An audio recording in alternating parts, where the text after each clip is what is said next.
The dusty wind rolled through the small frontier town like it carried secrets no one dared to speak aloud. Horses stomped lazily outside the saloon, boots scraped wooden boards, and life moved the way it always had, slow, predictable, and unforgiving. But that day, something was different. Because she was there. No one knew her name at first.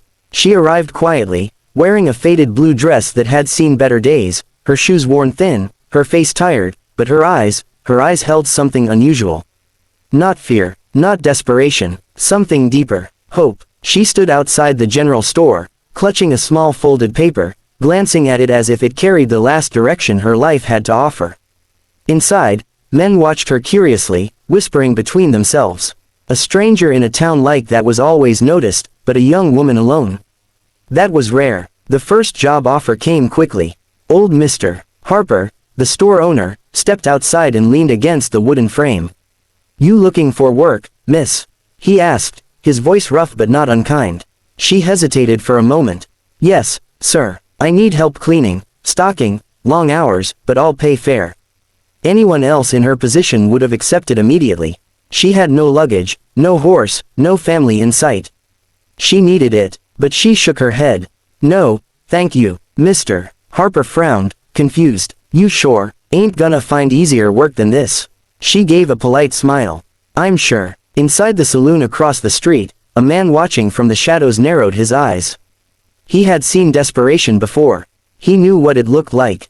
And this wasn't it. That man was a cowboy, tall, rugged, with a worn hat pulled low and a quiet presence that carried more weight than loud men ever could. People called him Cole. Cole leaned back in his chair, arms crossed.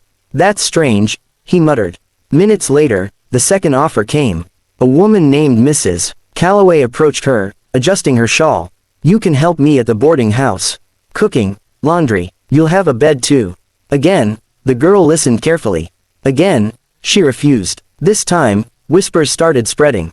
Is she crazy, or too proud? No one turns down a bed in this town. Cole's gaze never left her. He noticed the way she spoke, respectful, calm, but firm. She wasn't afraid. She wasn't unsure. She was choosing. Then came the third offer. A ranch hand rode up, tipping his hat. "Boss needs someone in the house. Pays better than most. You interested?" This was the best offer yet. Money, stability, safety. The girl paused longer this time. For a second, it looked like she might accept. But then she exhaled, and said softly, "No." Now even Cole sat forward. 3 offers, 3 chances to survive, and she turned them all down. That wasn't pride. That was purpose. The town buzzed with confusion, but the girl simply folded her paper again and started walking, as if she still believed something better was waiting. Cole stood up slowly, grabbed his hat, and stepped outside. The wind picked up again as he approached her. "Miss," he called out. She turned, cautious but not afraid. Cole studied her face for a moment, then asked the question no one else had thought to ask. "What are you really looking for?" And for the first time, she didn't answer right away.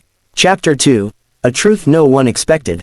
The silence between them stretched longer than it should have, but Cole didn't rush her. He had learned long ago that people reveal more in silence than in words.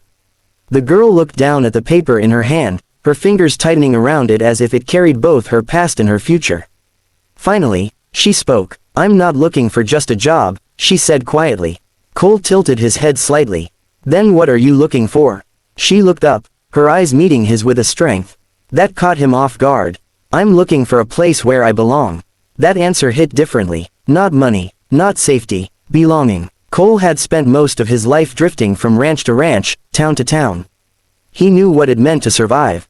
But belonging, that was something else entirely. "Hard thing to find," he said. "I know," she replied. "That's why I can't settle for less." Cole studied her again, this time seeing more than just a tired traveler.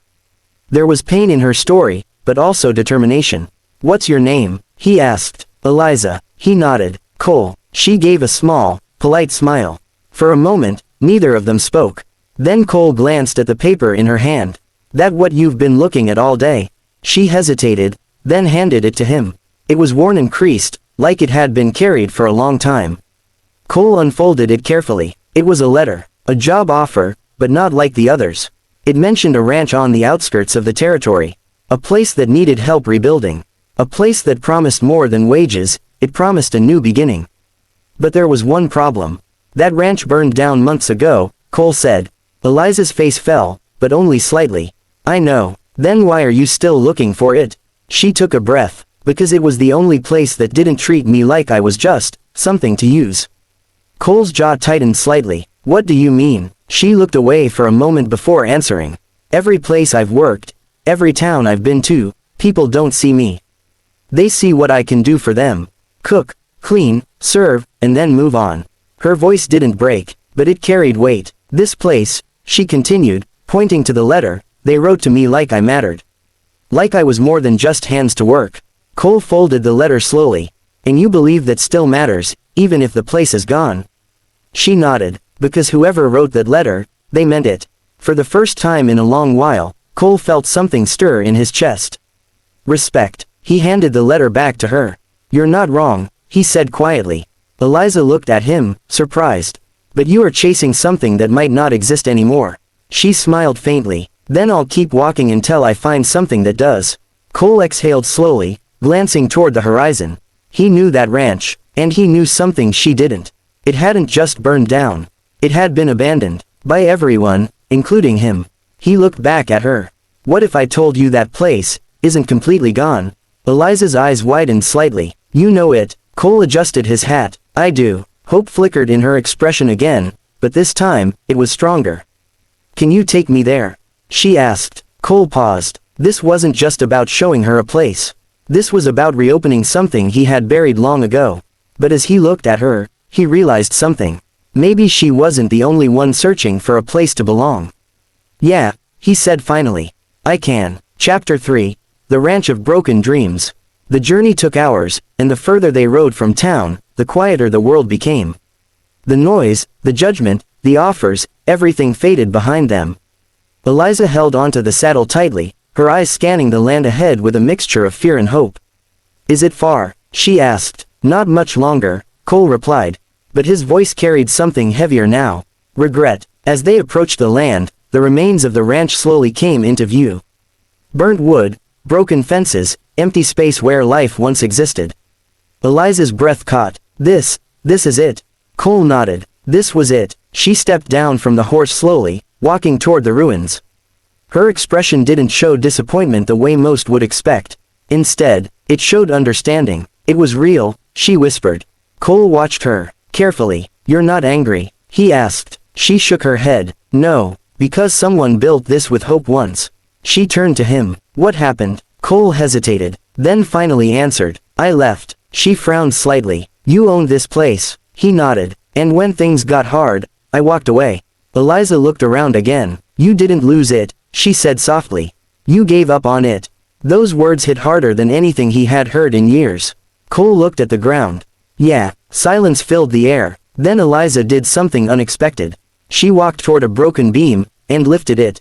What are you doing? Cole asked. She looked at him. You said this place once meant something, right? He nodded slowly. Then why can't it again? Cole stared at her. You really think you can build something from this? She smiled. No. Then she handed him the beam. But we can. Chapter 4. What they were really looking for. Days turned into weeks, and something incredible began to happen. The broken ranch slowly came back to life. Not because it was easy, but because they refused to quit. Cole worked harder than he had in years. Every swing of the hammer felt like he was rebuilding more than just wood, he was rebuilding himself. And Eliza, she became the heart of the place. Not just working, belonging. One evening, as the sun dipped below the horizon, Cole sat on the porch they had rebuilt together. Eliza joined him. It's starting to feel like a real home, she said. Cole nodded. Yeah, it is. He glanced at her. You never told me something. What? Why you kept going, even when everything told you to stop? She smiled softly. Because I wasn't just looking for a place. She looked around. I was looking for a reason to stay. Cole exhaled, a small smile forming. Looks like you found it. She looked at him. No. A pause. We found it.